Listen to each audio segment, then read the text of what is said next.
Hello everybody, this is Jersey Lazy, you may call me Lee. And if my voice sounds a little,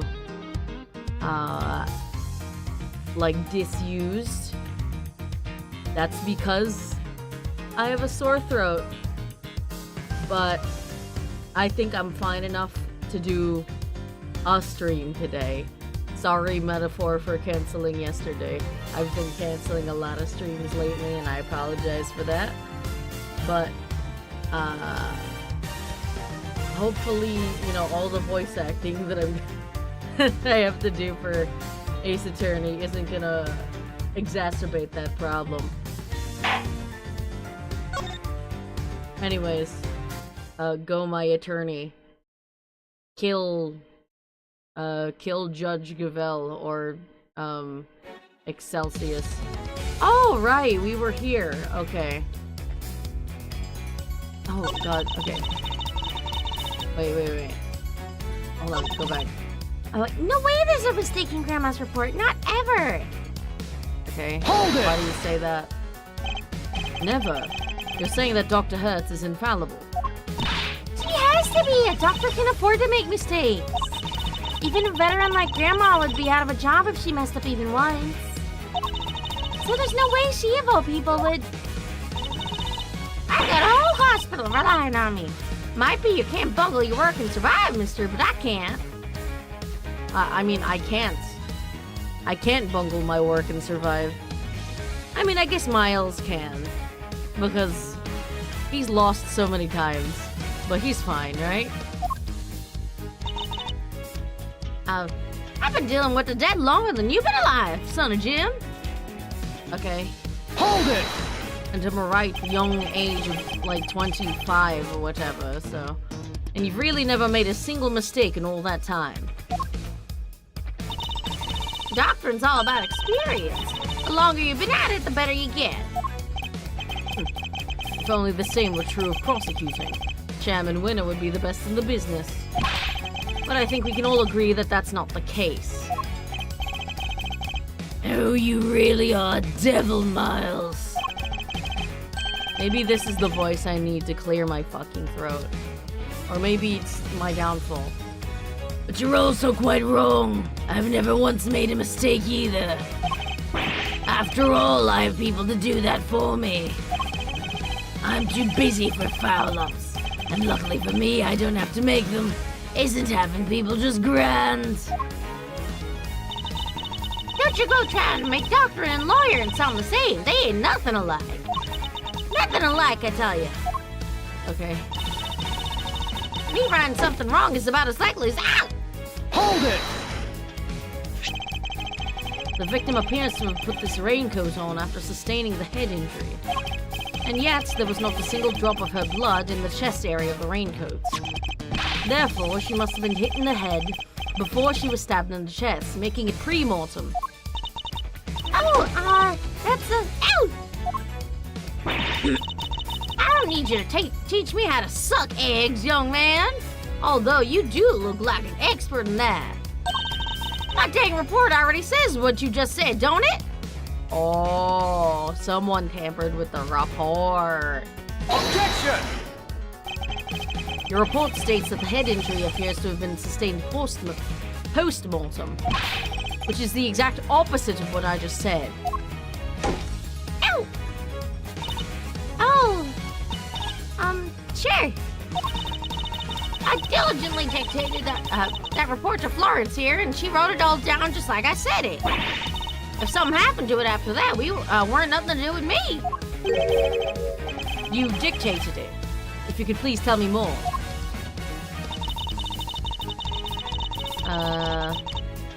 Diligently dictated that report to Florence. Anything after that were nothing to do with me. Hold it!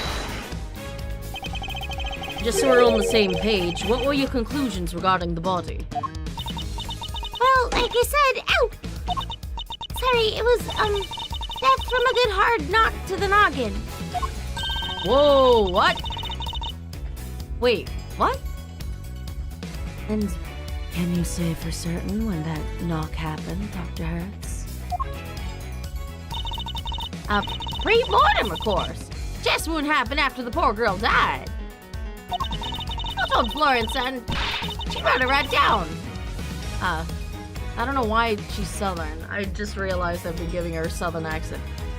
So that's what it says in my dang report. That may be what you told her, but I think we're finally getting to the truth. Then what the heck do you think I stand to gain by doctoring a file? Don't make a lick of sense. Hold it! I made her Southern again. God damn it. I keep leading into it. You may not have had, you may not have stood to gain anything from it, but what about your granddaughter? Me? I didn't stand to gain anything either. Never mind her. What about your little friend over there, She'd stand to gain something for sure. Look at you trying to accuse my sweet, innocent Florence of wrongdoing. Yeah, you ought to be ashamed of yourself. I wish you'd tell that to Chairman Winner. Anyhow, nobody talked to that report, you hear? Nobody. Hello, Anthony. And that's all she has to say. Nothing funky here. Hold it! Your entire testimony is funky, girl. Did anything stand out as strange to either of you when you were examining the body? Let's see. Huh? What's that, Grandma? Pretty strange young fella showed up, that's for sure. Who? A strange man, who? Just like a dang fool he was. Oh, frilly around the neck and such. Oh. And the dangest thing of all, even though we knew the idiot boy was about to get fired, he still insisted on messing with my seed. That's right, I'm talking about you, mister. Ruffle-decked ruffian, crimson-suited creep. Oh. So, Mr. Edgeworth is a ruffian and a creep. No. Those are not words you need to commit to memory, Kay. Also, you didn't forget words. You just forgot identity shit, right? Dr. Hertz doesn't sound like she's lying. No. She only communicates through her granddaughter. I should probably try to make sure that Nurse Needler is being truthful too.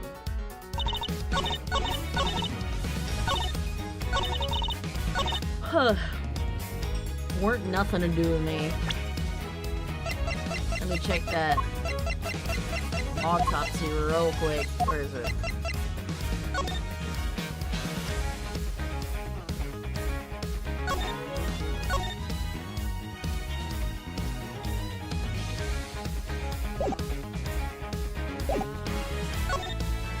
Let's save.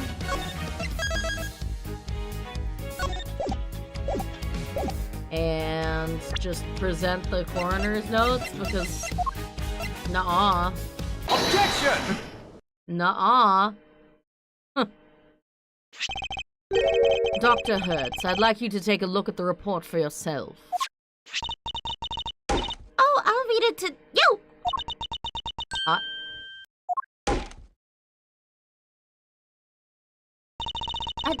This ain't what I said. This ain't what I said at all. I guess she is a little southern with ain't. What? What do you mean exactly? Ow, Grandma! Fucking stupid ass comedy act. I don't know. Ow! But I can't say that. Ow!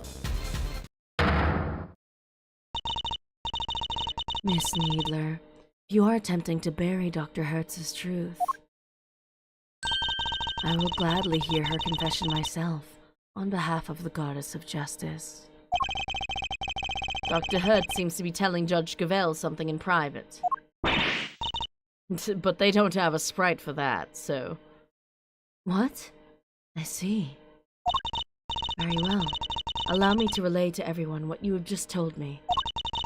Ain't no doubt about what I said. I dictated my findings to Florence, just like I told you I did.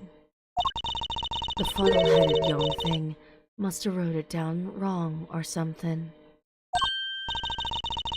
Wow, that was a great impression. Thank you.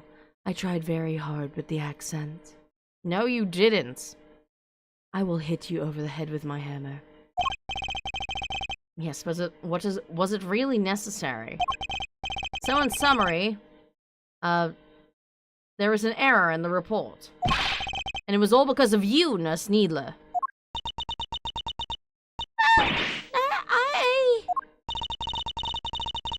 The true facts have now been shown to... The true facts have now been shown to be that the head injury occurred prior to the chest wound. And also was the cause of death, right? The question now, Miss Needler, is why did you introduce such an error? Oh, just a minute, Verity. You make it sound as if the poor girl did it deliberately. Yeah, she probably did, under your command, right? Of course, it seems to me she just made a little mistake. That's a pretty huge mistake, though. Whoops. Like, it says... Cause of death is the 3 puncture wounds. And then, victim suffered a head injury post-mortem. Like, you can't tell me that that's just a, oops, slip of the pen. Like, it explicitly states one and the other. Like, it would make sense if it was, like, mixing up the word post and pre, but it says specifically that the cause of death is the candle holder. Pre-mortem, post-mortem. They're practically the same word, don't you think? Bruh. Except they mean 2 completely opposite things. This was deliberate, no doubt about it. But why would she want to change it? Exactly! Things can... Ow! You won't get away that easy. Explain yourself, young lady. But Grandma, You submitted a falsified report, an act that led to Kay being accused of murder. You owe us an explanation. I can't. I can't tell you. Because fucking Excelsius is, threatening you, right? Not don't want to, but can't? This is really rather unpleasant, don't you think? Ganging up on this poor, considerate girl who's only looking after her grandmother. She has nothing to do with anything. She simply made one tiny mistake, so why not leave it there? Objection! Nuh-uh. You'd like that, wouldn't you? Murder bitch. Because the only person her testimony would hurt is you. What on earth do you mean, my boy? Seeing as you're now a de facto ex-prosecutor, you're going to need to explain yourself better than that. I'd be happy to. I'll even spell it out for you. Nurse Needler's role in this crime was very important because she's the co-conspirator. Nurse Needler doctored the report in order to cover for her accomplice. Ouch! Grandma, that wasn't my eye! So she's a co-conspirator, this innocent young thing. Do share your grounds for making such a wild accusation, dear boy. The murder couldn't have been committed by one person working on the road. Without at least 2 people, it wouldn't have been possible to...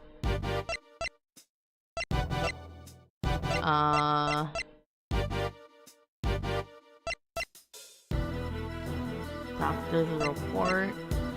I mean, that's what she did, right? But move the body? I assume it's Dr. Reporter, right? The murderer couldn't have falsified the report on their own. Might have made things harder, sure, but I feel like that's a pretty weak reason to think there was someone else involved. I think it's a pretty valid reason, Kay. I'm defending you here. Don't point out my mistakes. Excelsior is ganging up on the poor, considerate girl who's only looking after her grandmother. Yeah. No, it wasn't the right answer. Thinking back over everything from around the time of the murder, the fact that the victim was one of the attendees contradicts a certain person's testimony. Huh. In which case, there's only one possible answer here.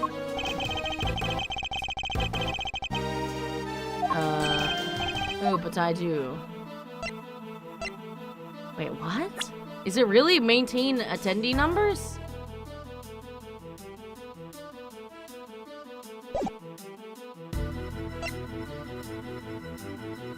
Really?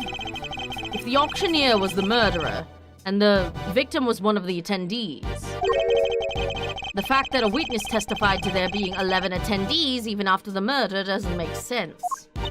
Hey, watch! Y'all gotta call my good word into question now, too?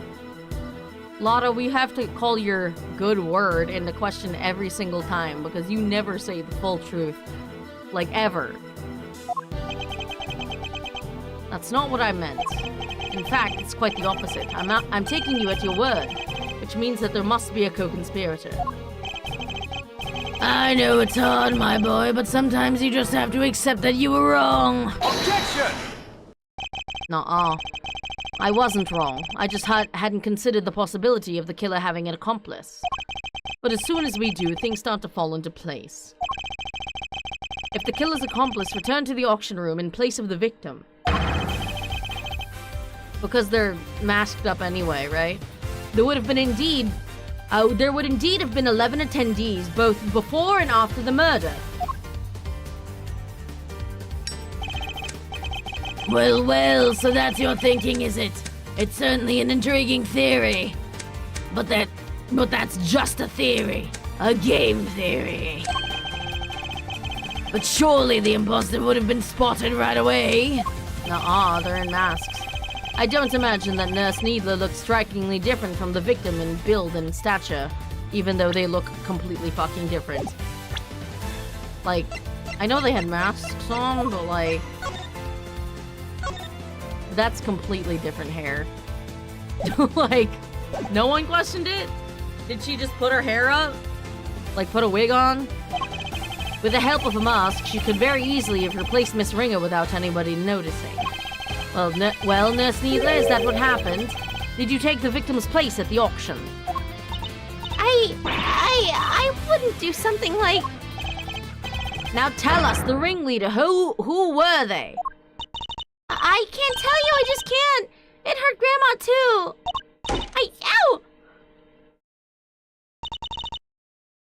But Grandma... Don't you worry about me, I can take it. I've lived a good life. You just tell me everything, child. But... Grandma! Oh, she's exploded. The onion bloomed. So I was right. She was an accomplice. Miss Needler, why? Well, Miss Needler, can you explain yourself?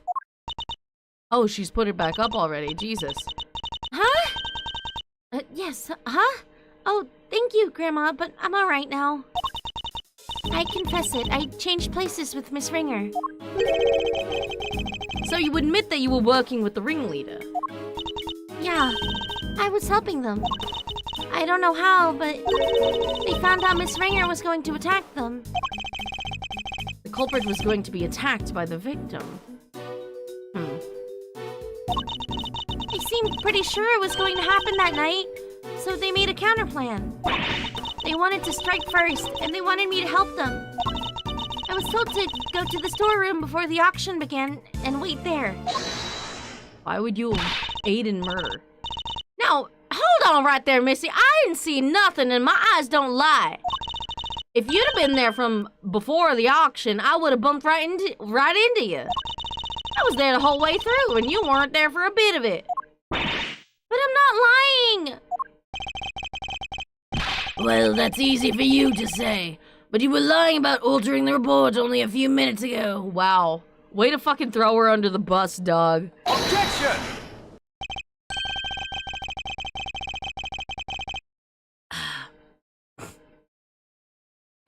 Okay. I think we're all well aware of the number of potential hiding places in that storeroom. Oh, is she? No. Is she in the coffin thing? Are we? Where exactly are you trying to say our friend the nurse was hiding? Nurse Needler hid there while she was waiting in the storeroom. Hid here. Take that! Fuck. She hid inside this clothes box. Oh, she did she? Huh. Well, it was there the whole time, even before I moseyed on in. But, like I done told y'all, it had them chains around it.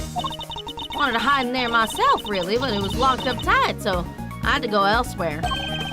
I imagine that's because Nurse Needler was already lying in there by the time you arrived. That's right, we didn't want anybody to open it, or it would have really blown our cover. So the ringleader told me to climb in and wait until it was my time, it was time for my part of the plan. And then they wrapped the whole box up in chains. I think they took the elevator downstairs not long after. It was just before the auction was due to start. So as the auction was beginning, you and Miss Hart would have been the only people in the storeroom. Yeah, I think so. At the auction... Oh, excuse me, my throat. The auction proceeded as it always did. Until a certain customer came upstairs to complete her purchase. That was when the incident occurred. Miss Hart over there... Miss Hart overheard the victim and the culprit exchanging words around them. You betcha! I was behind that statue there shaking like a dang leaf the whole time. In the middle of their quarrel, Miss Ringer was killed by the auctioneer. F. I imagine that the auctioneer then carried Miss Ringer's body over to the clothes box, from which Nurse Needler emerged and swapped places with the victim, after placing Miss Ringer's body inside the box. Nurse Needler's role was now to pretend to be Miss Ringer. The two of them then returned to the room below as if nothing had happened. And nobody noticed the change of hair for some reason. Does that about sum up what happened in the storeroom, Nurse Needler? Yeah, in fact, that's exactly what happened. Hold up, so you just waltz right back on in and nobody noticed? These two completely different people we're talking about. Y'all don't even got the same hair. You telling me not a one of the other folks down there at the auction cottoned on? Why would they?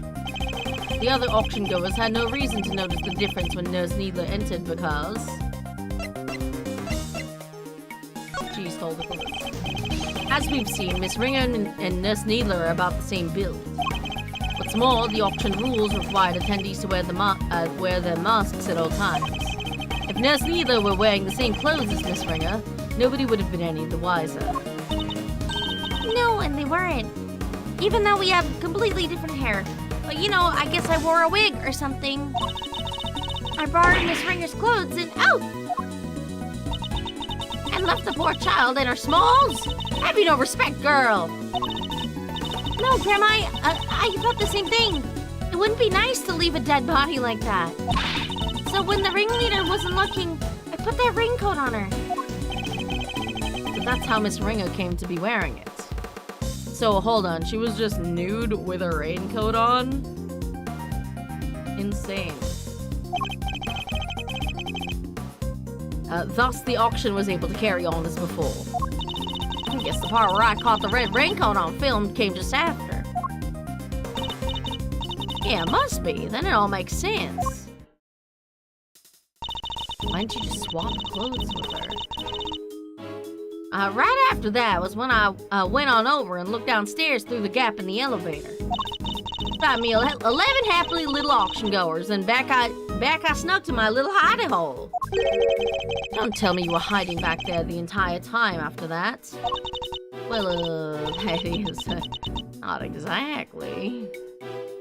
Sometimes I would, step out and stretch my legs, but yeah, mostly. What is it? Did something happen? So maybe I ought to have mentioned this before, but I fell asleep for a few winks after that. Oh, passed out, unconscious, you might say. What happened? Oh, nothing much. Kind of silly, really, but there was this sudden loud noise, and it startled me just a little bit, you know. All right, maybe more than a little, but I just witnessed a murder. Can't blame a girl for getting jumpy. It got my heart shook and my head faint. Before I knew it, I was out like a light. But by the time I came to it was the next dang day. And there y'all were, clanking down that ladder. I see, so you were startled by a loud noise and fell unconscious. I suppose that means you don't know what happened after that. Not per se, but... like, if we're telling the truth here, that is the truth. Well, after the auction was over, all the masks were put back on the rack. So I reckon the guests done finished up and filed out one by one, like they were supposed to. Nurse Needler, once the auction had restarted, what exactly were you doing? I don't know. I just put my hand up every once in a while. I was pretending to be Miss Ringer and placing bids, just as the ringleader wanted. I had to win the clothes box as I'd been instructed. It had a dead body inside, after all. Why were you aiding him in murder, by the way? I thought you were a nurse. I imagined if somebody else had won it. He would have been in real trouble then. Ugh. So you had no idea that the victim had vacated the box in the meantime? No, not until we came back so I could pay for it. That was when we noticed. The ringleader told me to go look for her right away. Except I found some other girl collapsed at the foot of the ladder instead. What? Oh, Kay, right, Kay. Yes, she must have fallen from up on the roof and been knocked unconscious. I guess the victim must have left the hatch wide open, huh? That would explain it. Kay would have been shocked by seeing Miss Ringer fall motionless right in front of her. That she wouldn't have seen the open hatch and fallen right through it. F. That explains the noise that caused you to faint as well, Miss Hart. And also how Kay fell, quote-unquote, off the building and didn't die. It was the sound of Kay crash landing onto the storeroom floor. Yeah, I suppose. Can't believe something like that done knocked me out for so long, though. So in summary, by the time Miss Needler found Kay, you were already sound asleep behind the statue. So Miss Ringer carried a naked body in a trench coat, and you're supposed to tell me no one else saw it, like one of them might have had to go to the restroom at the time. I mean, like, okay. I think... hold on, like... well, Miss Ringer was the naked body in a trench coat, and presumably they just, like... she was up on the rooftop. I guess, yeah, there's no bathroom here, huh? Like, what do they do when they have to piss and shit? Maybe they all just wear diapers. You were already sound asleep behind the statue. I think we've got a good grasp on what occurred up to this point now. Nurse Needler, if you would continue. Sure. So I found Kay, and next I found Miss Ringer. And I put them both in the clothes box. Oh, Jesus. We couldn't risk any of the auction goers seeing them. That would have caused a real hullabaloo. Is that your idea, or the ringleader's? Theirs. But putting the raincoat on Miss Ringer was my own idea. So I tried to get rid of it before they found out what I'd done. I imagine they were none too pleased when it showed up as a surprise piece of evidence in this case. And lastly, the ringleader and I put her in an auctioneer's outfit we'd prepared. Of course, which completed the deception and made everyone think she was the auctioneer. Right, okay. All in all, the auction finished up without anybody noticing anything. And that was that. Well, Miss Hart seems to have noticed quite a bit. Now that we know the extent of your crimes, Nurse Needler, if you have anything further to share, like, I don't know, the ringleader's identity, I'd advise you to do so immediately. I wish I could tell you more, but I'm sorry, that's all I know. Sorry, you don't? Sorry, that's all you know? Huh? Why did you help the ringleader? Oh, except for one other thing. It did seem a little strange, I guess. When I was borrowing Miss Ringer's clothes, I took everything I could, but I couldn't take her hair, obviously, so... You're dang right you couldn't take her hair. What kind of medical professional are you? That's where you draw the line, so taking her clothes was okay? Listen, sometimes you gotta cut them off for medical reasons. Our hair was totally different. The style, the length, everything. I kind of panicked. But the ringleader thought of everything, including wigs. 2 of them, in fact. There was a straight one and a wavy one. They were both stashed in the clothes box.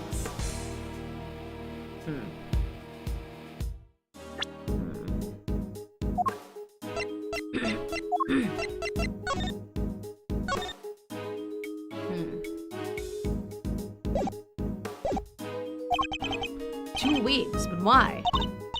Right? I wondered that too. I thought maybe they were worried she might have changed up her style. Anyway, I took the straight one. That was the one that matched her hair on that day. Leaving a wavy wig in the box.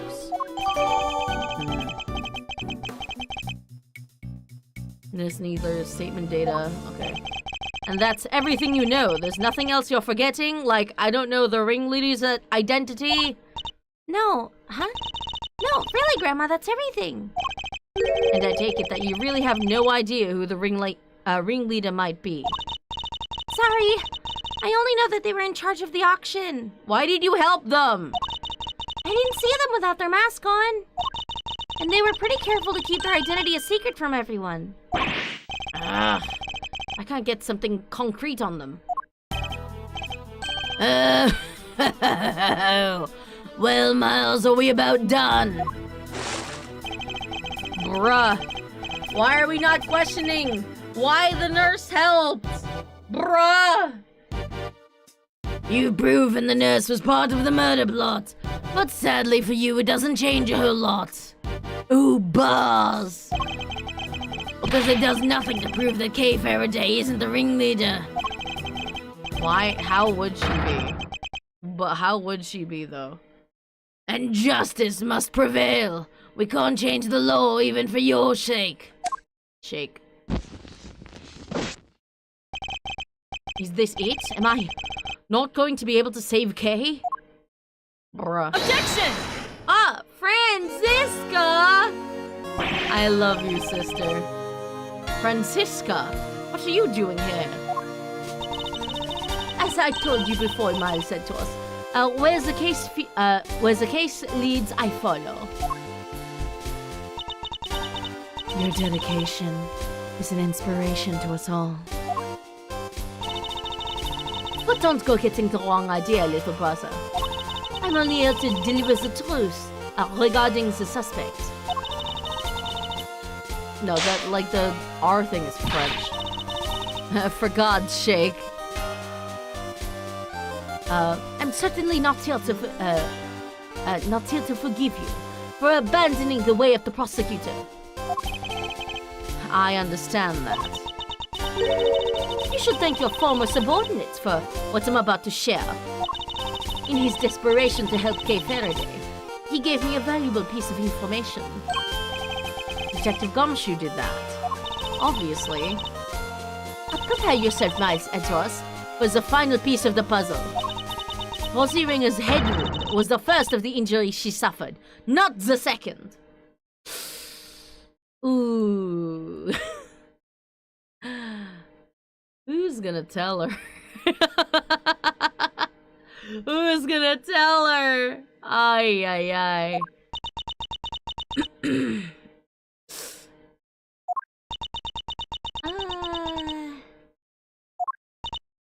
Well, someone say something.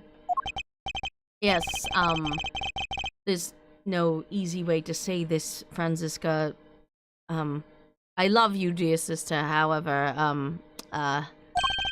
we already proved that ourselves. What? Yes, just a few minutes ago. Wait, why didn't you just say so sooner? We did. You barged in here. You didn't exactly give us a chance. And I suppose you know about the murder weapon too. No, not yet. Good. Then listen up. The victim was struck on the head with a blunt object bearing a circular surface. Okay. And the wounds to the chest were actually inflicted post-mortem. Circular surface?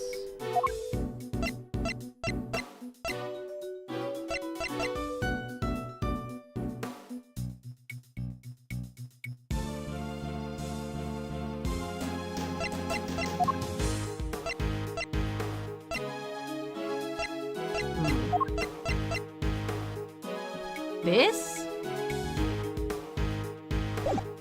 Wait a minute. I need blunt object bearing a circular surface. How circular are we talking about? Like, what's the diameter? Objection. And you're certain of that, I assume? Your sources are above board. Two trusted medical professionals reached the same conclusion independently. You couldn't ask for more. Objection. That's certainly good to know. Unfortunately, you're overstepping. Fuck you! Of what? I am the prosecutor in charge of Interpol's investigation into the underground auction. This is my case, bitch. And this murder occurred during that auction. It would not be negligent of me. It would be negligent of me not to pursue leads pertaining to related parties. I'm sorry, this accent is fucking all over the place. It's like French, it's German, it's everything, and it's also nothing at the same time. Especially the victim.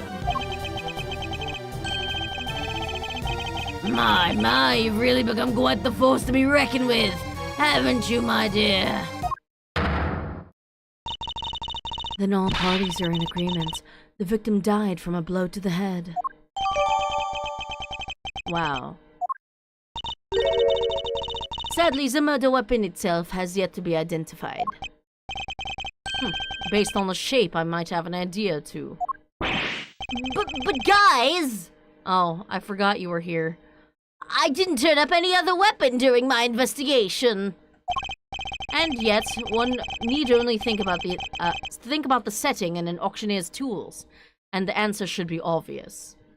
Oh, the gavel. Oh, it was Judge Gavel. Definitely. An object with a circular surface used in an auction. We're obviously talking about Judge Gavel's hammer. A judge's hammer. The auctioneer's hammer. What would an auctioneer have readily at hand? An auctioneer's hammer, of course. But we never found one of those. If the auctioneer was indeed the killer, it does seem a likely candidate for the murder weapon. But without the evidence to support your theory, it remains nothing more than that. POV, a person with a French-German accent speaking English. Yeah, I mean, she is working with Interpol. She's Miss Worldwide, let's just say that. Oh, I have just the evidence you need right here. This piece of evidence strongly suggests that the auctioneer's hammer was the murder weapon.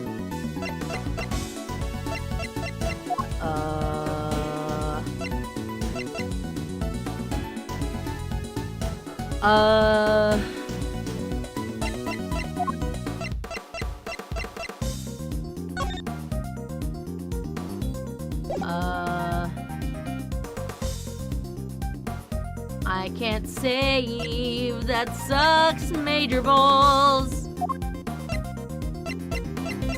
I'm gonna guess it's the... this? Probably, because they swapped outfits.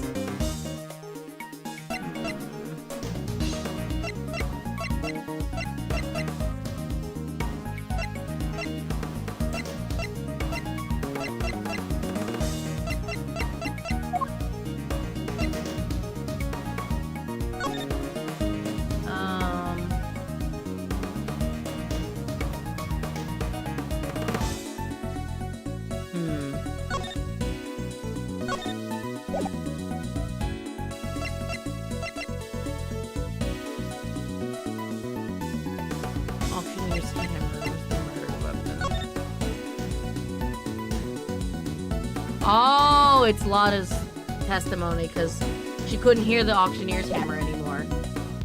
Take that!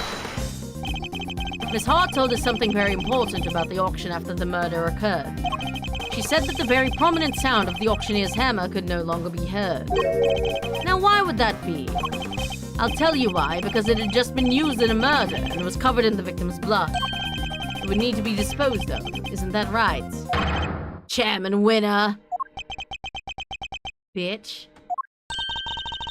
I'll have our people look into this right away.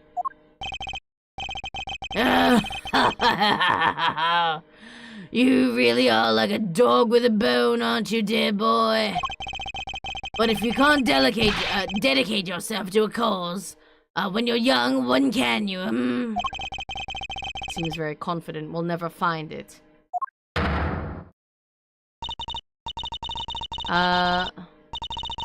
Letting you know, TMS's Twitter announced that they'll be expanding the Conan redub specifically to include the episodes where the original dub left off and some newer episodes. Alright, but what about all the older episodes that introduce all of the characters and stuff? Cause like, I haven't actually watched the redub yet, but I took a look at it on Netflix, and they jump from like episode 1, 2 to like 100 something. And I know that that's when the Black organization plot like starts actually happening, but what about all the characters that they introduce? Like, hopefully they go back and redub some of those.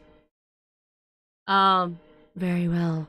A search for the murder weapon will be conducted. In the meantime, the court is in recess. To be continued, but it's only been an hour. I'm gonna save here, and I'll continue in a moment once the music starts up. Oh yeah, these guys have just been here the whole time, huh? I know all of y'all were at the auction, bitches.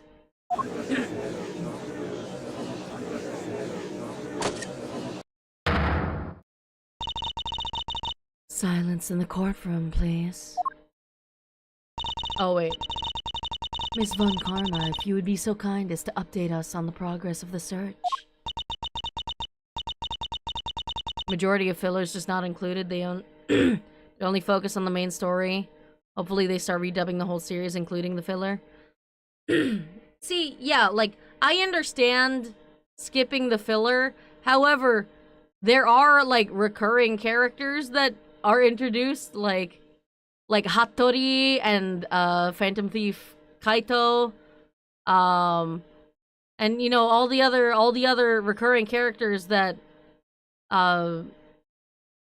like have their introductions in like some of the earlier episodes. Like Hattori is, I think, my favorite Conan character, but he's just like not introduced in the redub, presumably, because they fully skip over the episode he's introduced. But whatever. It's not good news. It's not good news, I'm afraid. The entire big building has been searched from top to bottom, and no auctioneer's hammer was found anywhere. Oh, it's up his ass. Ah! That is bad news indeed. Then, we have no choice but to move ahead with the verdict. Ah! Such a terrible shame! But I suppose only a fool would have left the murder weapon behind. It's certainly not what I'd expect from the first-rate criminal mind. No, there's just not enough to work with here. I can't carry us any further on my own. Yes, it really is a tragedy, but such is life, I suppose. I was just thinking back over the defendants I've made plea deals with over the years. People who poured their hearts out to me, who trusted me with every detail of their crimes. And then when it came to their sentencing, I recommended life in prison every time. For every single one. Oh,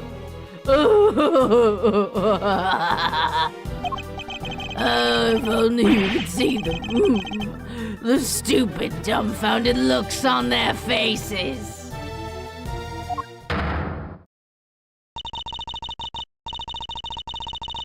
It's frustrating, I get it, but TMS seems to only want to make sure everyone gets the main story and plan on doing the filler sometime later.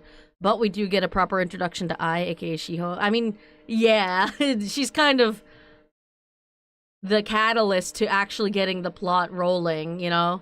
So, at least there's that, but I don't know. I just hope we at least get... Like, there's like, Conan rewatch guides out there.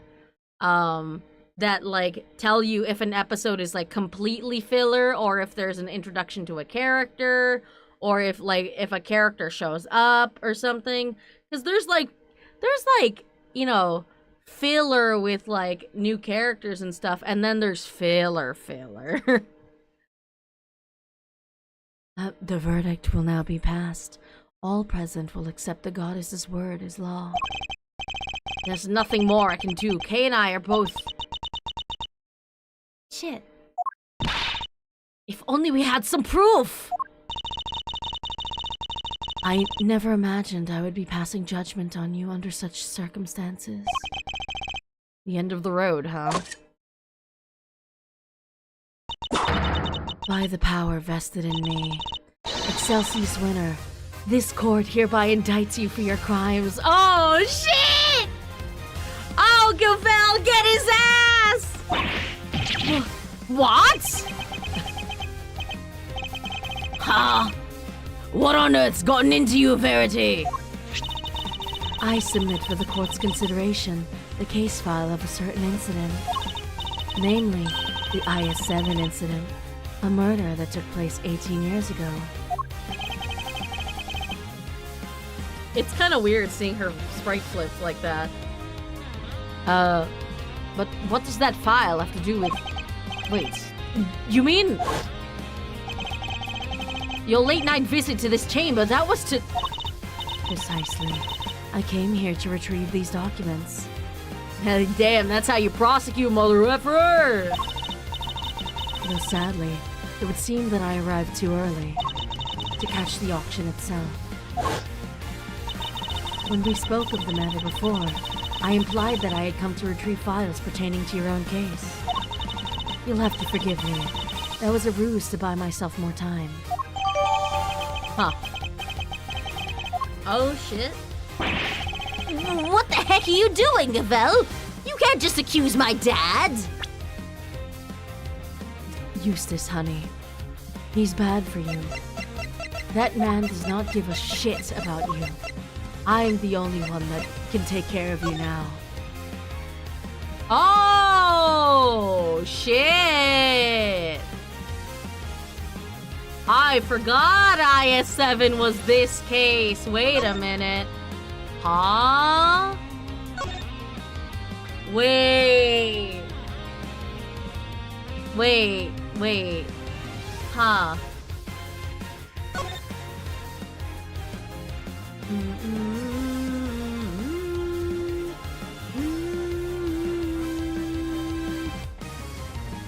Ba-na-na-na-na-na-na. Ooh, shit. Sorry, I just like the like the cornered and like objection themes in these games are always so fucking good, dog. I like pursuit themes, mwah, so fucking good. Why is this relevant though? Without proper grounds, it's It's deformation. An excellent observation, Eustace. And it's deformation. It is? Wow, I've never been praised before. Like genuinely. And of course, I have the grounds to make such an accusation. 18 years ago, Mr. Manfred von Karma had some details about the victim's body fabricated. Details he was forced to fabricate when the sculptor Artie Frost's body went missing. My papa? Fabricating information? What is the meaning of this? Ian Seidman, the detective originally assigned to the case, did in fact report that the body had gone missing. However, it seems that a certain someone wasn't very pleased with Mr. von Karna and deliberately withheld that information in order to bring him down a few pegs. Bruh. What? This individual refuses to allow anyone to go against their wishes or to challenge their power. And they're known to go extreme lengths in order to bring those who defy them to heel. 18 years ago, they were no different. In fact, they even ordered Dr. Hertz to create a fake autopsy report for the IS-7 incident. What? She was responsible for the fake report? Wait! You have to understand, Grandma, she's not a bad person! She had to do what he said! She didn't have any choice! He? The person in question was the chief prosecutor at the time. The chief prosecutor 18 years ago? No! The man who gave Papa the first penalty of his career! I mean, Francisca, you should not be upset about that. He deserved it. He deserved way more than a penalty. Francisca, you mean to tell me your father taught you how to fabricate and manipulate, but you had no idea he did any of that before? I mean, to be fair, Francisca's never actually fabricated or... Like, she has manipulated, for sure. Like, mostly physically, with a whip. And then there was, like, that whole weird situation with Adrian Andrews that was interesting. But, like, she... I don't think she's ever fabricated evidence, though, yeah? Excelsior's winner, it was you. Objection! What are you all talking about? My dad would never do something like that. Overruled. Right, Papa? I'm sorry, Eustace, but your opinion on the matter is not needed here, so shut the fuck up. Well, Chairman Winner, do you have anything to say for yourself? All that nonsense with the body, that was Manfred's doing, such a willful boy. And the fake autopsy report? Hilda, how could you? I can't believe you naughty kids would do such dishonest things behind my back. Hold it! Bruh. We could just ask her why she did it. She is standing right there, after all. Wait! Grandma can't! She's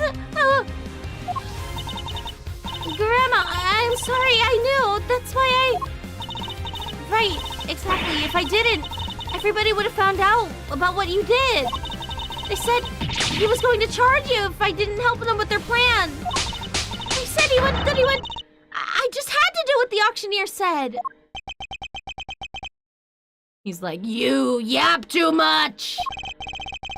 So you were coerced into it, were you, Nurse Needler? And just to be clear, the auctioneer was Chairman Winner.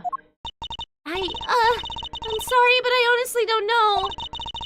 The person forcing me to help them was the auctioneer. And they definitely looked to be about the same build as the chairman, but I never saw their face. Well, there must be something. Any detail, no matter how small, will do. Oh, wait! Their mask didn't cover their whole face. And the part that wasn't covered had a tattoo on it. I remember that much for sure. Wait, is that beard a fake? Is that beard the wavy wig? Bruh.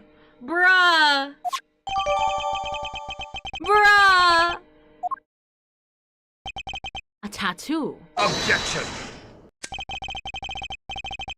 I'm sorry. This all sounds very dramatic, but I really don't know what you're talking about. There's no tattoo anywhere on my face. I'd think I know if there was one, wouldn't you? Which means I can't be the ringleader no matter how much you might want me to be. Well, surely not, right? Because Eustace would recognize that he's got like a beard all of a sudden, right? I only hope you can figure out who this shameless manipulator might be. Overruled. Nuh-uh. Your contempt for this courtroom is an insult to the goddess. Are you sure it's not you who's feeling insulted here? I am the goddess, bitch. I'm gonna BRB real quick. I just gotta go to the bathroom. So, BRB. Wrong screen. Hold. Stream's not over.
God damn it. Okay. There we go. Hello. I am back. I return. Didn't want to interrupt the epic indictments, but not entirely sure with TMS's plans. Want to say they might make exceptions for filler if it includes a character introduction. I would hope so. Cause like I'm fairly certain that some of the like quote unquote filler characters show up in plot episodes, and it would be weird if they just like, you know, didn't introduce those characters before those plot episodes happen. Oh, and Anime NYC is gonna hold a Detective Conan stamp rally in collaboration with Crunchyroll. Ooh, I'm looking forward to that. I'll definitely check that out. Well, assuming that it happens on the day that I'm going. But, for today, we are investigating. I am not the only one who's been trying to bring you to justice. Miss Ringer had been trying too. And I refuse to let her sacrifice be in vain.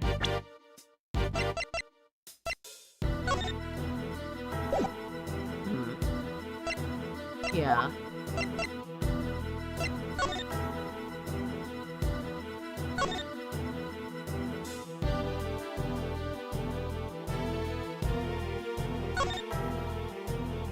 Yeah. Thank you so much for agreeing to help with my plan. Now we can both get what we want. Good luck for getting your revenge on what happened 12 years ago. Yeah. So, she wants revenge on, Winner. On Excelsius. And was, like, trading her promise notebook for that, or whatever. Happening between August 21st and the 24th. Oh, okay. So, like, all the days. I should be able to catch it then. So hopefully... Yeah. Hopefully I can, get in on that action. In between, you know, all of the time that I'm going to be spending at probably Artist Alley mostly. I just like Artist Alley a lot, man. I just like having, like, posters and little baubles and trinkets and shit. Maybe it's the hoarder in me. Young Rosie was looking to take me down, you say?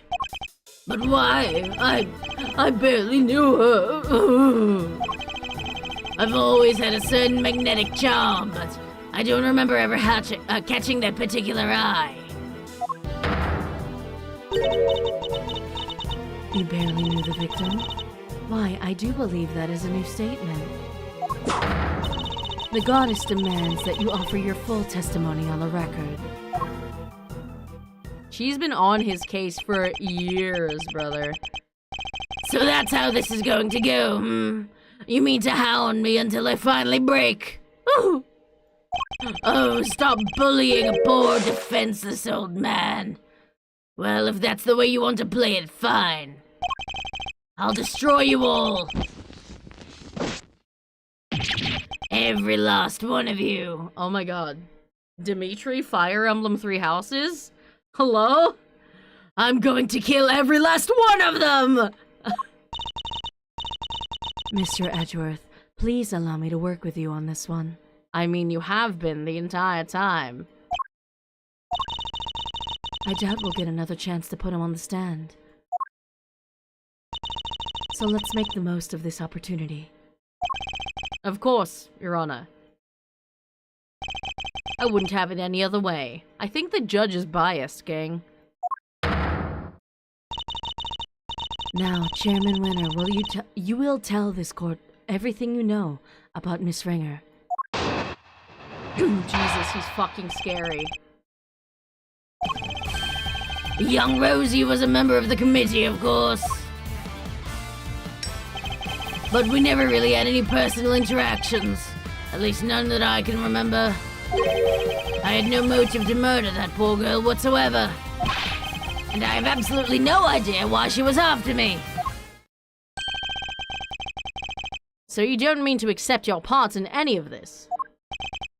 Of course he doesn't. He isn't guilty. How could he be? He's my dad, the winner of winners.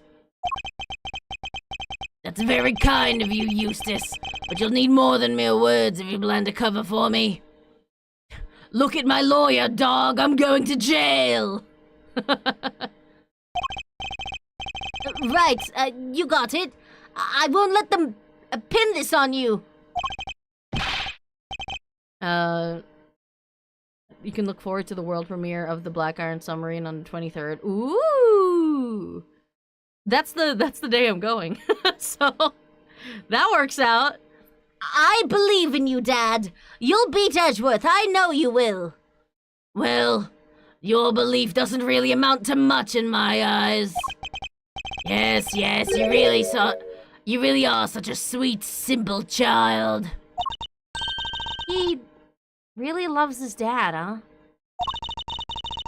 But that's no excuse for him to ignore his father's crimes. Girl, you ignore your father's crimes all the damn time. No matter how much he respects him. I guess that's why she's saying this, right? Like, I guess she doesn't ignore his crimes, but she is still, respecting of a man that really doesn't deserve her respect. Regardless of their station in life, all criminals will be made to atone for their sins in time.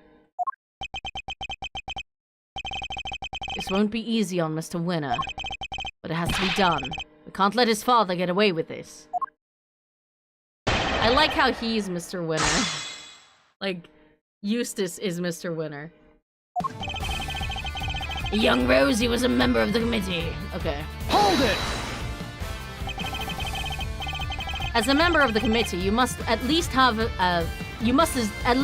familiar with her face. Sure, but that's about all. I saw her every once in a while. And no personal interactions and Hold it! remember. So you're saying you barely knew the victim at all? That's exactly what I'm saying, my boy, yes. Why, I never even knew about that burn mark on her hand. And I definitely wasn't the one that did that to her. That's probably the incident from 12 years ago, right? You didn't. That's a weird thing to bring up out of the blue.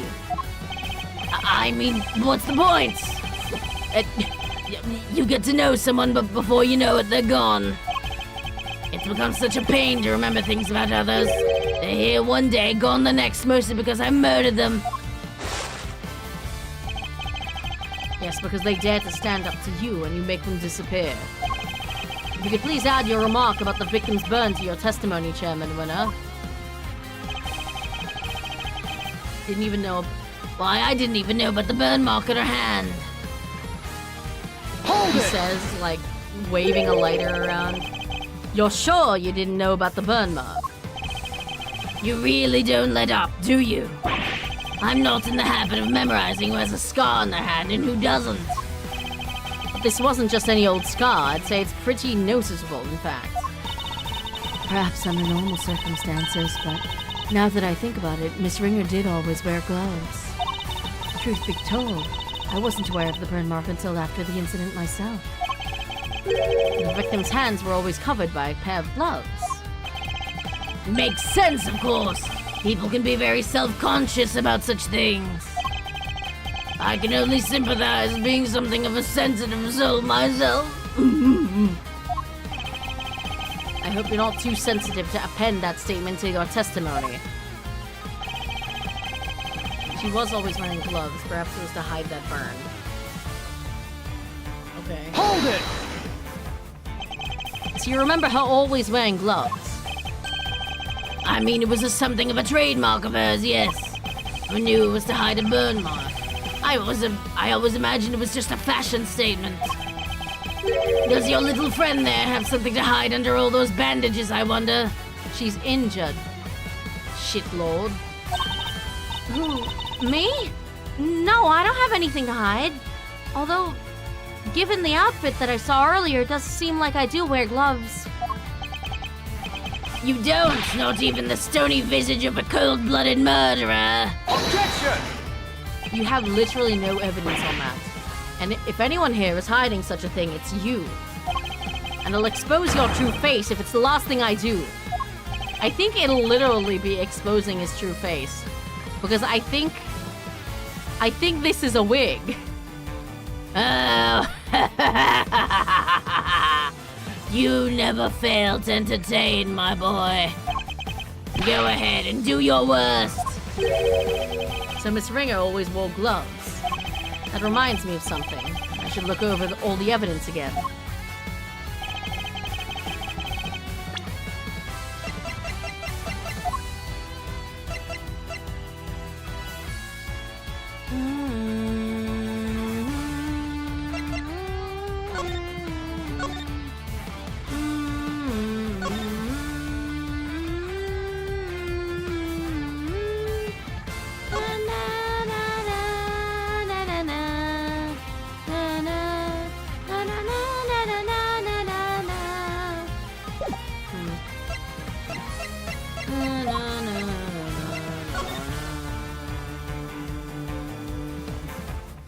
So yeah, she's just fucking naked in this photo, huh?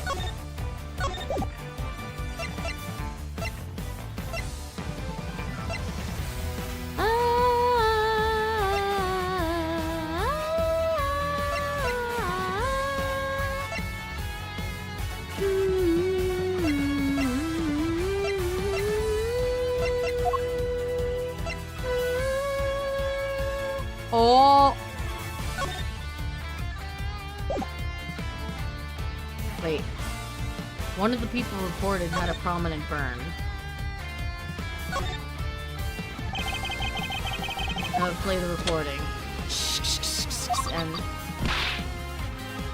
I knew it was you the moment I laid eyes on you. You can't hide that burn from me. Nothing to say for yourself? I've waited so long for this day, and now I'll finally have my revenge. Ah!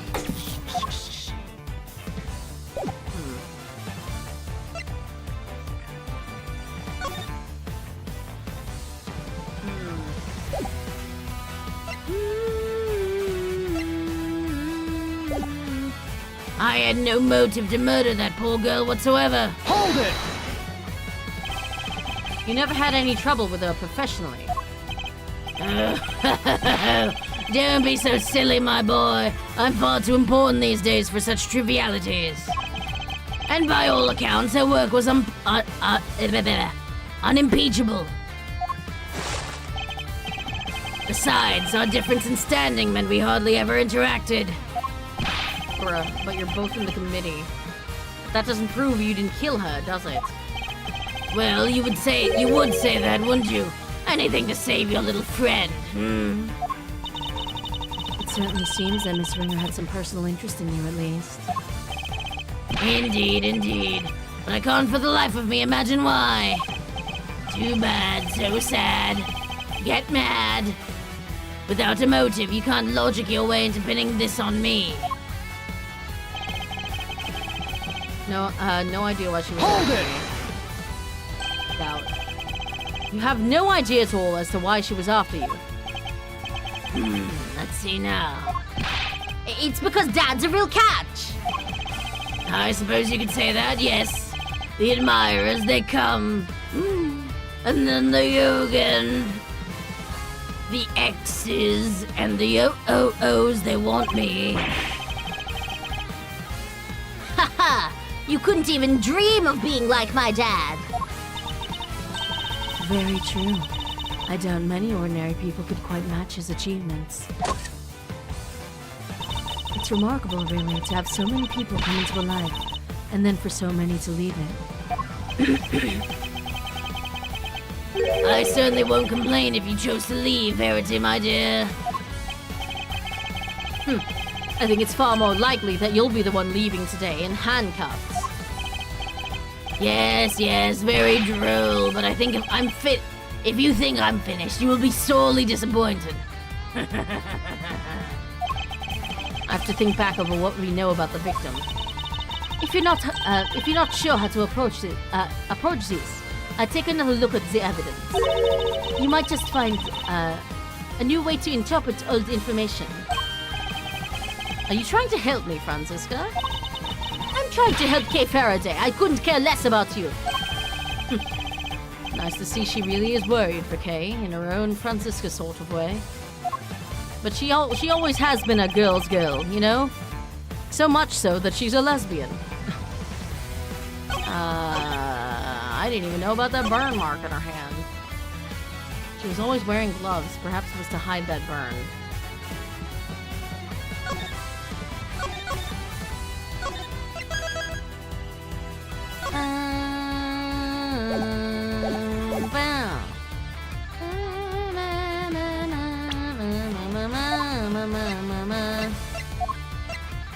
Objection! Yeah, nuh-uh. Nuh-uh, my guy. So Miss Ringer always wore gloves? If she did, that raises a rather important question, and highlights quite a contradiction. A contradiction, you say, really? If we listen again to the conversation that was captured by this stuffed cow, you'll soon see what I mean.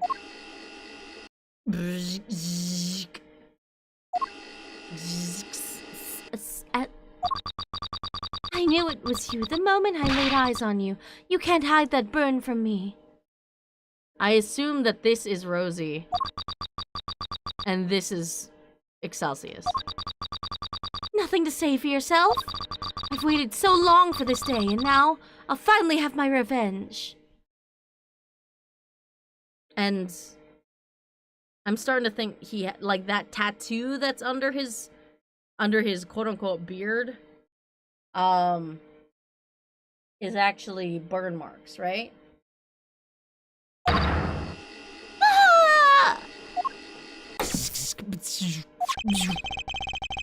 We can be reasonably certain that what we just heard is the moment the victim was attacked. I knew it was you the moment I laid eyes on you. You can't hide that burn from me. We assumed that those words were that those were the words of the killer. And where's the problem in that? It seems like a perfectly sensible assumption to me. I'm afraid not, Chairman Winner. For you see, if the victim was always wearing gloves, as you just testified, then the burn mark on her hand should not have been visible to her killer. Objection! You speak as if gloves can't be easily removed. She could have taken them off during the auction. That's... But she hadn't! She was still wearing them when I changed places with her. So they must have been on her hands when she was being murdered, too. What you saying, my dear? You do know how much trouble you're in, don't you? Hey, I'm not scared of you anymore. I have Grandma on my side now. Now it's time for you to pay the piper, Winner, you dang devil. I see. So you're both looking to disappear, too. Yeah, so he keeps putting that fire out on his beard because it's gonna reveal his secret. That can be arranged. Okay, just admit to murder at this point, dude. Are we so for real? Not this time, Excelsius Winner. The only person disappearing will be you. Thanos snap. Boom. Objection! Hey, you can't talk to my dad like that. Who cares if the burn was covered up? Why does that even matter? Objection! Oh, it matters. Because it turns our understanding of the burn mark on its head. But what do you mean? What can the fact that the victim's burn mark was covered up possibly tell us? The murderer had a burn mark too. Huh. Think about it like this, Mr. Winner. The victim was wearing gloves. Therefore, the burn mark on her hand would not have been visible. In which case, whose burn mark was it that was being referenced in the recording? Somebody who, wasn't the victim? Precisely, which can only mean the culprit had a prominent burn mark too. Or to put it another way, I knew it was you the moment I laid eyes on you. You can't hide that burn from me. Those words were spoken not by the murderer, but by the victim. No way! Objection! You think it hurts, or do you think he's used to it? Eustace, my boy, would you mind stepping aside for a sec? By which I mean step aside forever. Look, Miles, It's nice to see you having fun with your little flights of fancy, but let's get serious. So the murderer had a burn mark now, really? Where? Your little theory will either take flight or die, depending on your answer here, I'm afraid. It's not messing around. I have to figure out where that burn mark was and fast. Chin. I wonder where it could have been. All the auction people were wearing disguises, right? Yes, and each disguise was different. Yet in spite of that, the burn mark was visible to the victim somehow. Which means... Ugh. Well, shall we? Enlighten us, why don't you? Where was the murderer's burn mark? I assume you have some evidence.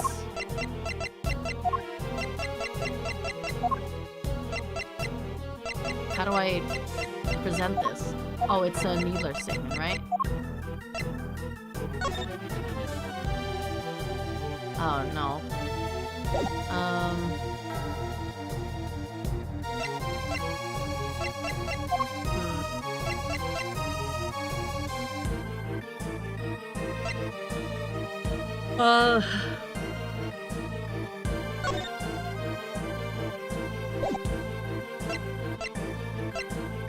Didn't someone say... Do I not have that statement on in the court record? The statement about the mask not covering their chin and like the tattoo or whatever the fuck?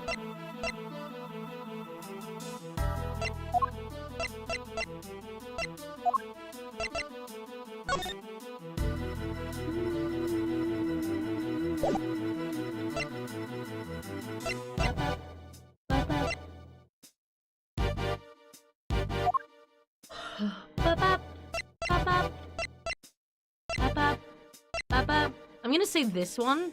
Take that! Yeah, this ought to tell you everything you need to know. About the location of the murderer's burn mark. Dear boy, that doesn't tell shit. Shit. No! How would the ringleader have looked when Miss Ringer saw the burn? Okay. Huh.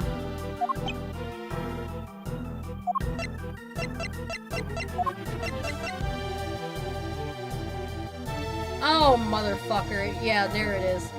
Tattoo on the part of their face the mask didn't cover. Take that! Okay, there it is. Fuck's sake. Here is my evidence. The outfit the ringleader was wearing throughout the auction. Or rather, the outfit you were wearing, Chairman Winner. And what exactly is that supposed to tell us, Objection! A suit, white gloves, and a mask. This disguise should have covered almost all of your skin. But according to Nurse Needler's testimony, the auctioneer's mask didn't quite cover your entire face. And not only that, she claims to have seen a tattoo on the part that was exposed. But was it a tattoo, or did she simply mistake a burn mark for one?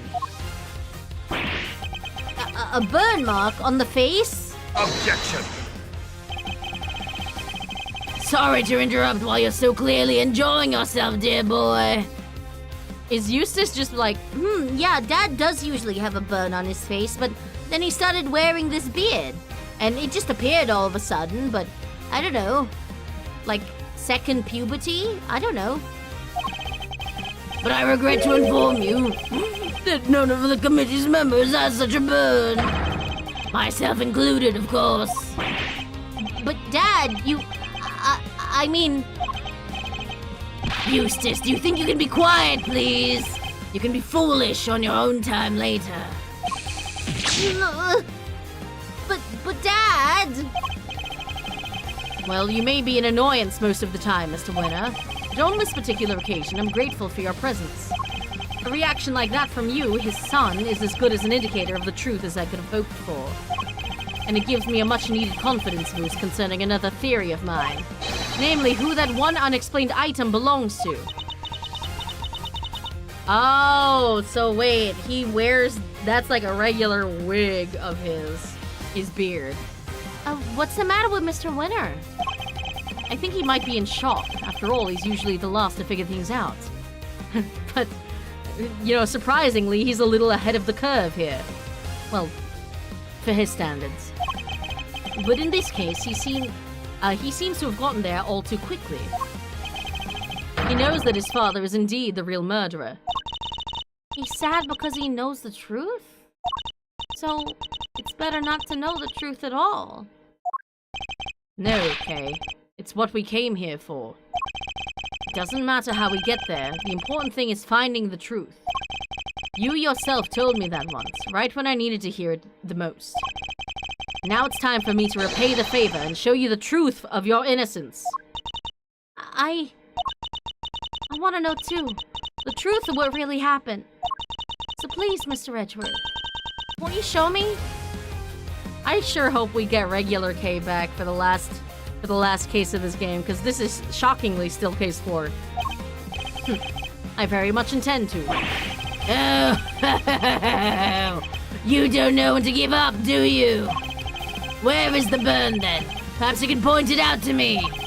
Take your damn... wig snatched, bitch! But you can't, can you? Because it's it's nowhere to be found, just like your evidence that I'm the killer.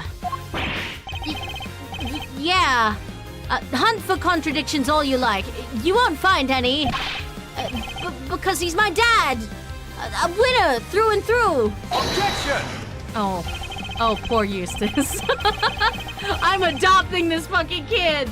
Edgeworth, adopt this fucking kid! I understand, Mr. Winner. I completely understand why you don't want to believe it's true. But if you ignore the truth now, you'll regret it for as long as you live. Dad, what do I do?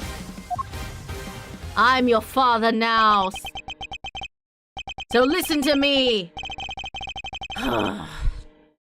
I just don't understand it. How could I raise such an utter buffoon? If you really wish to help your father, Eustace, you can try thinking on your own for once in your life, you useless nitwit. But I try all the time, Dad. All I do is try. I went to the school you wanted me to go to. I aced every test. You went to the wrong fucking class. You took defense attorney classes. That's the defense attorney uniform. Fucking dumbass. Look at my jacket. They only give these to the valedictorian. No, they don't. That's the school uniform.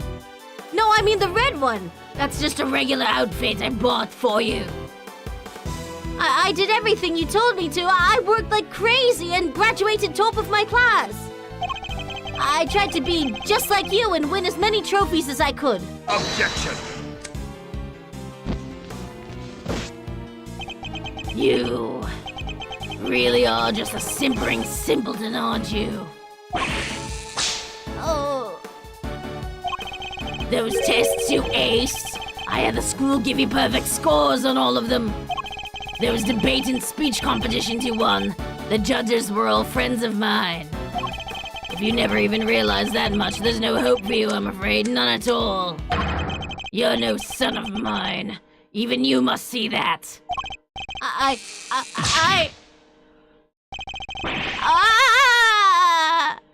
Oh, poor you. Ooh, did you see for a split second that Judge Gavelle, like her dress was overlapping Nurse Needler? That's embarrassing. Like, what are you doing up in her skirt like that, Nurse Needler? Oh, gone, my own son. They all leave in the end. Oh, although I'm quite glad that this one left. Oh, I mean, boo! Even when he was trying, he was failing. And he did it all for me. Then he should have tried harder. You're a disgrace. You don't deserve to be a father. And you certainly don't deserve to be chairman of this committee. Hello, Jim from Discord. Hello, chat. Even I feel sorry for the boy now. Yeah, we're just out here acing the attorneys. Poor Mr. Winner. Explain yourself, Chairman Winner. Just what do you think your son is... Wait, what? Just what do you think your son is to treat him in such a way? An idiot! And it's true. He's stupid. But, you know, you don't have to be a dickhead about it. An utterly useless pawn sounds about right. But you're one to talk, Verity.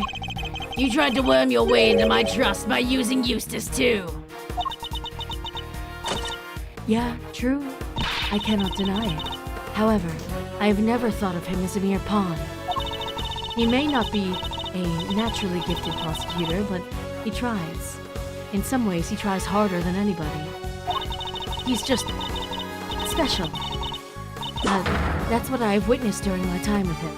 Yet you would call him useless? How could you? Objection! Oh, because he is Verity, my girl. He is utterly incapable of doing anything I ask of him. Mr. Edgeworth, I entrust my offering to the goddess to you. Like, please, take on my legal prowess and my, all of my legal ability, because I'm about to murder a man. I'm gonna bash his head in with my hammer. So that you may use it to call her final judgment onto Excelsius Winner.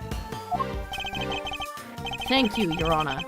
I'd be ready, I've been more than ready to do so. If the ringleader had a visible burn mark on their face that night, then it would follow that Chairman Winner is currently hiding that mark somehow. Wig. How exactly was he dressed during the auction? That will be the key to solving this case at last. Now then, your answer, please. Which piece of evidence will help us to reveal the burn mark on the culprit's face?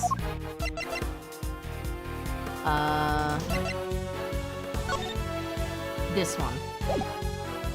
Take that!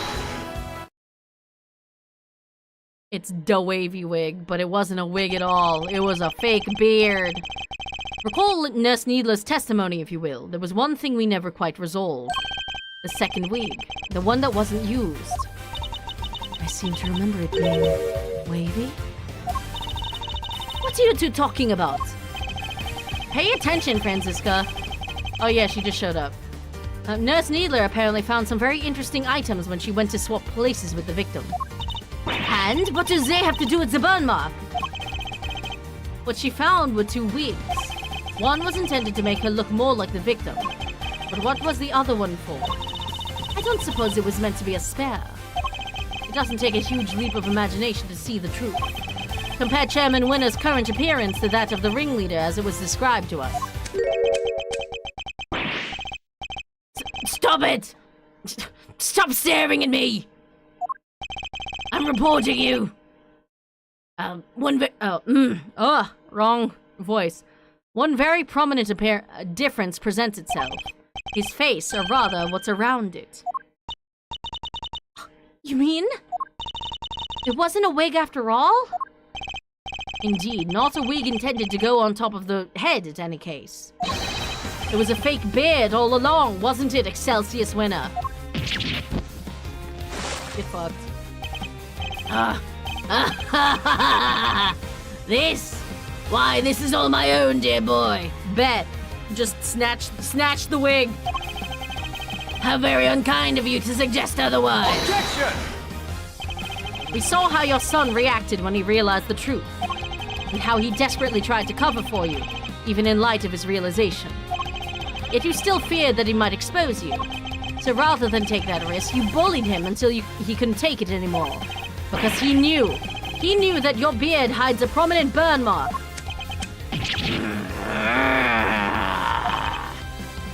Chairman Winner, I insist that you remove your beard this instant. Shave it. Ah!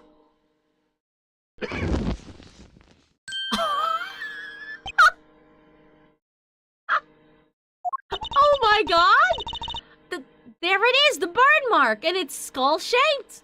Why the fuck would you ever want to hide that, man? People pay for that kind of shit. Mr. Edgeworth, For bringing evil to justice before the eyes of the goddess. You have my thanks. Was his hair fake too? Damn! And was it made of, like, gasoline? Why did it go up in flames so fast? No, thank you. I couldn't have done it without you. Excelsius winner, in the name of the goddess, I hereby pronounce my verdict. In the matter of the murder of Miss Rosie Ringer, this court finds you guilty. Do do do do do do do.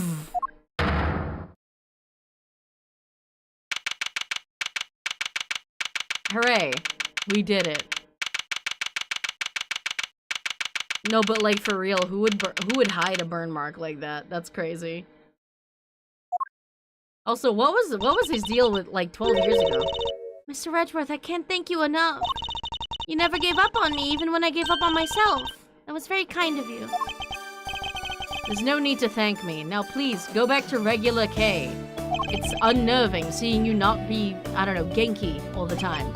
As a prosecutor. No. As a friend. It was the least I could do.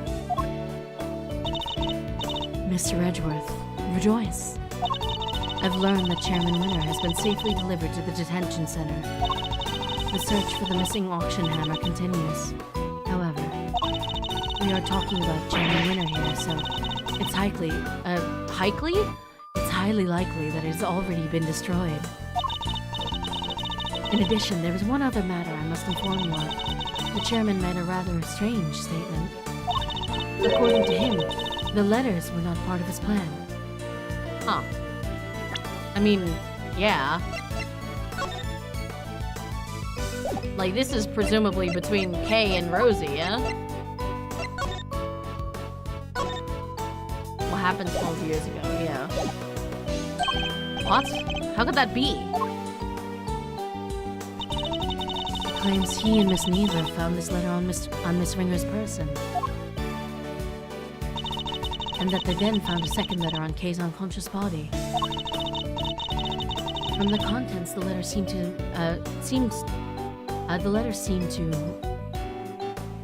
to be ones of correspondence. So he leapt to the conclusion that they must have been working with each other. It's quite the conclusion to jump to. As he read the letters, that's when he came up with the idea to frame Miss Faraday for Miss Ringer's murder. So he decided to place the victims in a very conspicuous place. Namely, in her left chest pocket. Sounds to me like he's just trying to make excuses for himself. Yes, I certainly felt the same. Perhaps it was some sort of last-ditch ploy on his part. But it matters not. He will answer to the goddess now. And under her scrutiny, such strategies cannot hope to succeed. He will not escape justice. He will not escape my hammer of justice. And with that, one of the duties with which I have been entrusted with is complete at last. Judge Gavel, before you go, can you tell us what you know about how Chairman Winner came to murder Miss Ringer? There's more there, isn't there? Yes, and I suppose you have earned the right to the whole truth. Miss Ringer once had a lover, a press photographer. She looks like Discount Mia. Like Timu Mia. He was investigating the underground auctions as a freelance journalist. But before he could uncover the truth behind the auctions, he was disappeared. What do people even need with this fucking underground auction, like, evidence shit? All Miss Ringer was left with were the memories and personal effects of her lover. And so, seeking revenge on Chairman Winner, she made her appearance at the auction. Unfortunately for her opponent struck first. I see, so that's the story behind this case. While the goddess does not condone acts of wanton vengeance, Miss Ringer's actions have exposed Chairman Winner's crimes, at least. So that was your real goal? You were tasked with exposing Excelsius Winner and the corruption at the heart of the committee. Does anyone know what happened to Mr. Winner? Where'd he go? He ran off. I'm afraid I haven't been able to get in touch with him. He's not answering his, Fisher-Price phone. Oh, fuck, I didn't read that. You have any idea why? Probably because I wasn't there for him just now when he needed me most. Oh, I feel really bad for him. Well, don't pity him too much. He's stupid. And a fool. At least he knows the truth now. And no matter how hard it might be, he'll need to learn to accept it. If he can't, he'll never be able to move on with his life. Trust me. Man, I love Franziska's character arc, dog. A father's influence isn't easily erased. To this day, I still wonder if I'm influenced by Von Karma. And I am. But, I like to think I've gotten over it. But in time, he can hopefully try and change his ways. You're right. You've gotta be. Can I change too, I wonder? Can I move on with my life? Are you okay, Kay? How's the head feeling? I'm fine. Thank you. I'm so sorry, Kay. You were my patient. I had a responsibility to you, and instead I let them accuse you of... Ow! Dang right. We ain't just in the business of fixing bodies, Missy. The mind's where it all begins. You're right, Grandma. Speaking of which, how's your memory?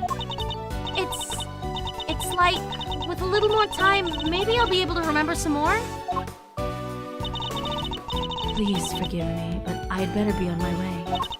I'm to preside over the trial of Fifi Glogard in a bit. Oh, shit. The Bronco Knight case, Who's the defense attorney? It was supposed to be Miss Ringer, but as she's no longer with us... She was a defense attorney? What? No, we are still in the process of finding her replacement. Well, I know 2 defense attorneys. There's Eddie Fender, and there's that man.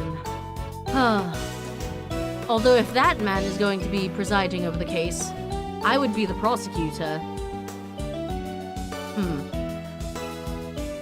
No, but I know that she's guilty, and that man only ever takes innocent clients somehow, except that one time. Miss Ringer was scheduled to represent Walden Lagarde.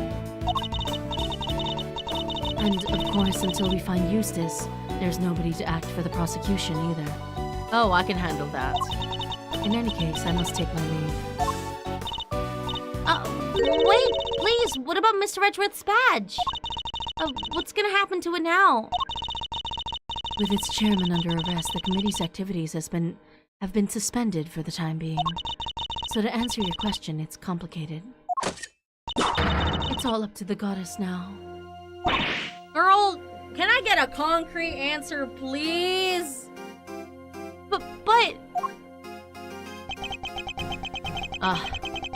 Don't worry about it, Kay. This is just legal bullshit. It's a consequence of my own making. I assume you do not mean to change your mind. Of course not. I chose the path of the truth. And I chose it willingly. With Chairman Winner out of the picture, justice is in the hands of the righteous once more. If you did wish to follow the path of the prosecutor again, Mr. Edgeworth, I would be more than happy to facilitate such a decision. It's very kind of you to offer, but I can't accept your help at this time. Not yet. Can't ask for my badge back when I'm not even sure if I want it anymore. I see. It seems we are destined to continue on different paths, then. Well, I trust you'll keep my badge safe until they converge again. With all I have. You two aren't like a thing, right? No. No, not at all. Listen, I can tell when a man swings a certain way. In the meantime, I have here a token of the goddess's mercy. You may return this notebook to its rightful owner. Kay's promise notebook. It seems it was due to be sold in the auction, and with the name Kay written on its cover. Chairman Winner made the connection immediately and knew who it belonged to. Who the fuck's gonna buy that shit, dog? It was all the same name as the one in the letters, after all. The letters he claimed to know nothing about. I suppose he insisted he didn't prepare them. Yes, he also had something else to say. Apparently, he thought that Miss Faraday was after her notebook, and that Miss Ringer was after his life. And that their respective goals are what led them to cooperate and infiltrate the auction together. Unfortunately for him, he misread the situation completely. It was all just happenstance. If Kay had known a defense attorney who was also a member of the committee, there's no way she wouldn't have told me.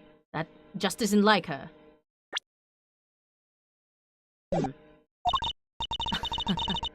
Your belief in her is touching. Ugh. Stretch.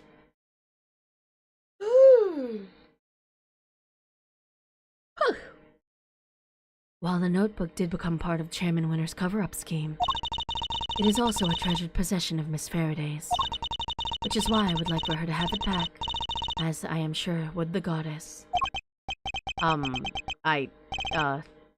Thank you. I pray that it helps her recover her lost memories.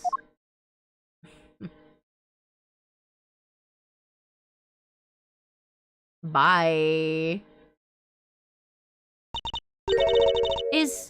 Is everything alright? Tisk, fucking tisk, Kay. We got your memories back.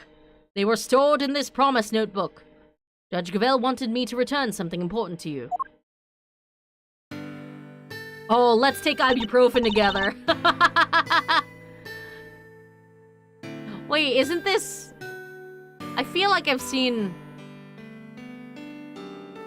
Like, hasn't he done this exact pose before for something else? Isn't that...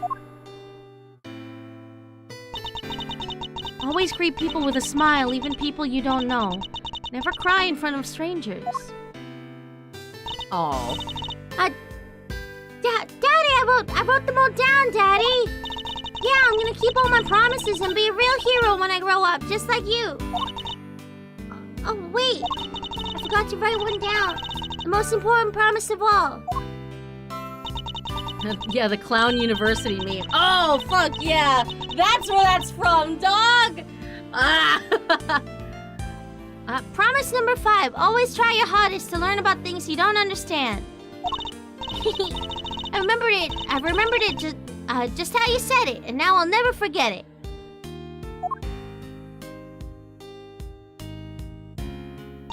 The memory. Always try your hardest to learn about things you don't understand. That's right. I have to try. Oh, Jesus Christ. Hey, chill. Hey, chill. It's okay. You can take your time. Hey, Faraday, the great thief will do anything to get her hands on the truth. Second Yatagarasu, an assistant to Mr. Edgeworth. Oh, there she is. She's back, baby. Hey, is that really you? Wow, it really did hold all of your memories. Can't say I'm not a little bit embarrassed, but... Yeah, I'm back, and I couldn't have done it without you, Mr. Edgeworth. You never stopped helping me, even when I was totally lost and I couldn't remember anything. Oh, thank goodness. You certainly seem to be back. We're so back. Hey, so this is the real you, huh? Welcome back. It's so good to know you're better. I can sleep easy now. And that you find it. Don't you dare go losing that memory of yours again, young lady here. Miss Needler, Dr. Hertz. Oh, wait. Miss Needler, Dr. Hertz. Thanks a lot for looking after me. And if really are better, then how about you get out of them damage hospital duds? Oh yeah, I washed all your clothes for you. Here. I thought they were with Detective Gumshoe. He handed them over to us after they came back from forensics. And did he happen to mention if forensics found anything of note? I didn't ask. Anyway, never mind that now. Put them on, Kay. I want to see. Wait, what about her bandages? Surely it's too soon to remove them. Oh, it's probably fine. That's not what you want to hear from your medical professional, dog. Look at my doctor, dog. I'm going to hell. She may have taken a big old bump to the head, but she wasn't really hurt otherwise. Then why all the bandages in the first place? Prevention is better than cure. A stitch in time saves 9. Those are just a few of my mottos. Both of which sound like painfully annoying practices for your patients. Okay, Kay, transformation time. Hey, we're so back. We're so back, gang. Yeah, now this is what I'm talking about. Fits like a stolen glove. That smile suits you better too. As it always did. Oh, thanks to you too, Miss Von Karma. I'm so glad you showed up when you did. I simply came when Scoffy asked me to. I'm sure he'll be very happy to see that you're back to your old self too. Speaking of Gummy, where is he? Who knows? Perhaps the well of his devotion ran dry when a certain someone threw away his badge. Detective Gumshoe.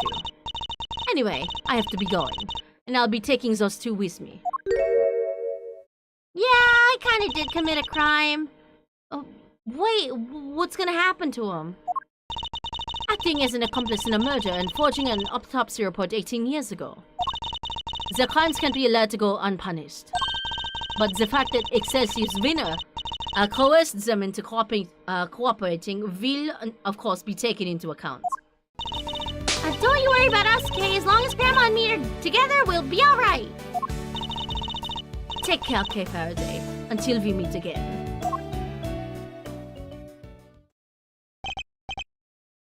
So, okay. What is Lotta still doing here, gang? Get out! We're having emotional moments. Leave. I know you only just got your memory back, but I need to ask you some questions. Sure. Ask away. What happened the day you lost your memory? What were you doing? Let's see. Somebody asked me to meet him at Gold Lake. But I didn't know who it was. So there I was, just looking up at the moon when somebody in a red raincoat started walking toward me. They must have drugged me somehow, because that's when I fell unconscious. What? Not sure I followed. Kay was at Gold Lake looking up at the moon? Anyway, when I came to, I was on the roof of this building. I was in a daze and stumbling around up there when I saw the person in the red raincoat again, but they were lying on the ground. I was so surprised I stumbled backward. And then I was falling and everything went dark. When I came to the second time, I couldn't remember anything. The person in the red raincoat, who in the world were they? I'm sure they were walking in midair. Walking on the lake, possibly? Thinking about it's making my head hurt. Just breathe, Kay. You only just got your memory back. You're still confused. I imagine the root cause of your confusion is 2 different locations. I imagine things were all mixed up in your mind because you were at Gold Lake one minute and then at the top of the big building the next. Because you saw the moon in both locations, your mind blended your memories of the 2 together. Huh? Those are 2 totally different places. I know I was pretty out of it, but I don't think I could have gotten them confused that easily. I believe these things on the roof may have made you more likely to become confused. Take that! There are 2 key similarities between the scene down by Gold Lake and here on top of the big building. Cherry blossoms and food stands. Wait, you're right! Those similarities are what caused your memories of both places to overlap. The person in the red raincoat wasn't walking in midair. They were walking toward you from across the park. Oh. But in your blurry memories, that same sight played out over the viewing platform instead. No way! Who steals a great thief's memories, huh? That's just cheating! Even still, this doesn't answer the question of who attacked Kay in the park. Was it the person in the red raincoat she saw? Yeah, probably. Oh, you hear that? Sounds like it's coming from up in the storeroom. Now, come on, let's go take a look. Well, howee! I smell another scoop in the office. You're still here?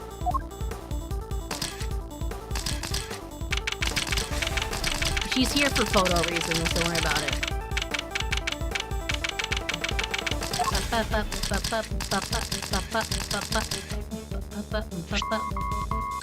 It's coming from this little gadget here, Mr. Edgeworth. It's transceiver. I feel like I've seen it somewhere before.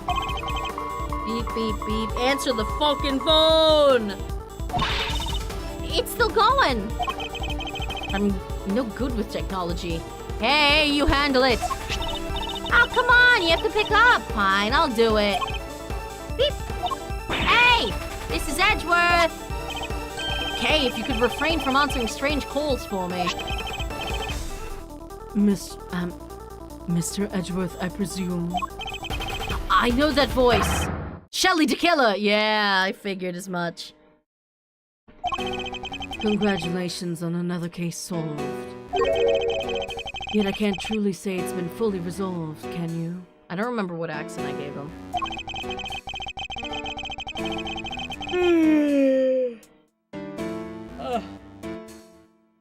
I'm sure you've noticed by now that there was a mastermind at work orchestrating the entire incident. Ugh. How do you even know about this case? That's not what's important right now. Let's focus on this certain individual for the time being, shall we? I've indeed been wondering myself if somebody else could have been involved. If not, how are we to explain the piece of evidence that proves so damning to Kay's case? No way, an evil mastermind? But who? Oh, indeed. Perhaps you could share your thoughts?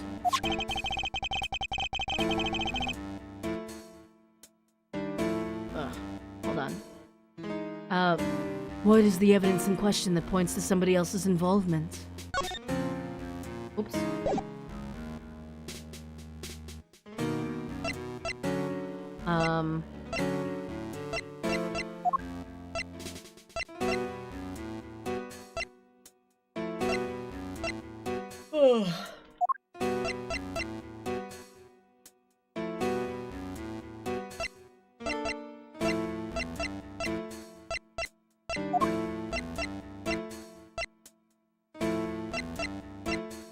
Wait, what?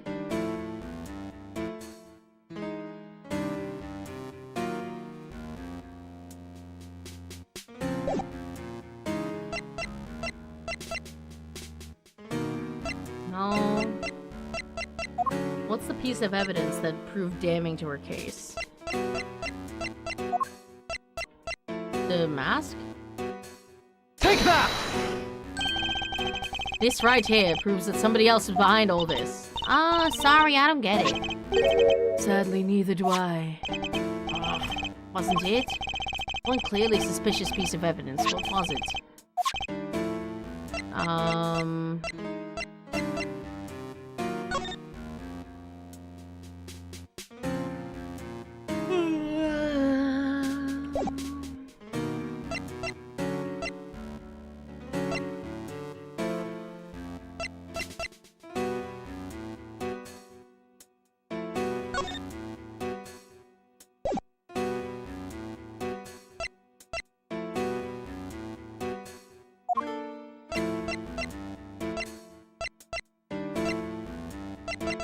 What was damning to Kay's case?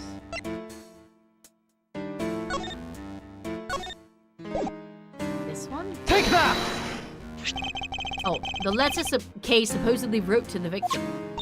Yeah, I remember ever writing that. So who did? Who would prepare such a thing? I know I'm not the only one who would like to know. And how do we know it wasn't you? Now, why would I go and do a thing like that,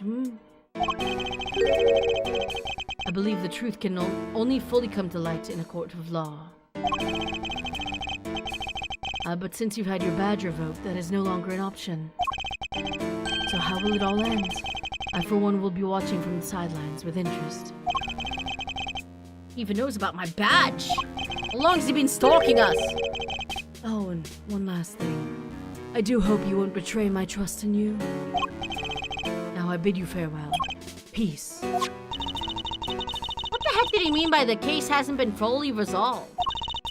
Why is he so interested in us anyway? Ugh, everything's just one giant ball of mysteries. Seems we've only scratched the surface of this case. But even without my badge, I'm going to carry on doing what I can. However, if this ends, one thing's for certain. Come what may, I will expose the truth. Okay. The end. A turnabout Forsaken. Like the Roblox game. Hooray! Turnabout for the ages. Look at her. And it's a Eustace episode! Listen, we're gonna fix that boy. We're gonna adopt that boy. Oh, but we're gonna adopt him next time. Because I gotta go get ready for work. And I'm not starting a new case today. You crazy? Alright. Thank you all for watching, gang. And I think, honestly, the voice acting maybe helped with my, like, throat being, like, congested and shit. It's still a little sore. And I don't know if this made it worse or not. But, oh boy, good voice crack. I'll be playing Minecraft tomorrow over on Twitch. So, hopefully I'll see you all there. Peace. Bye-bye.